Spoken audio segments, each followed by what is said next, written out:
ಬದ್ಧ ಕೋಣಾಸನ. ಹಿಂಗೆ ಎಳ್ಕೊಬೇಕು, ಕಾಲು ಪುಸ್ತಕ ಥರ ಇರುತ್ತೆ ಇಲ್ಲಿ. ಆಮೇಲೆ ಎಳ್ಕೊಟ್ರೆ ಸ್ಪೈನ್, ಇಲ್ಲೇನೇನು ಪ್ರಿಕಾಷನು, ಸ್ಪೈನು ಕರೆಕ್ಟಾಗಿ ಮೇಲೆ ಹಾಗೆ ನೋಡಿ.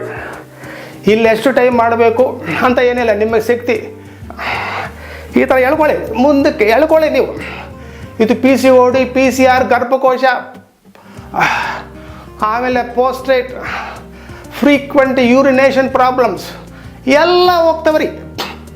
ಬದ್ಧ ಕೋಣಾಸನ 30 ಸ್ಲೋ ಆಗಿ, ಇನ್ನೊಂದು 30 ಮೀಡಿಯಮ್ ಆಗಿ, ಇನ್ನೊಂದು 40 ಫಾಸ್ಟಾಗಿ. ಆ ಥರ ಮಾಡ್ಕೋಬೇಕು, ಸ್ಟೆಪ್ ಬೈ ಸ್ಟೆಪ್ ಮಾಡಿ ನೋಡಿ.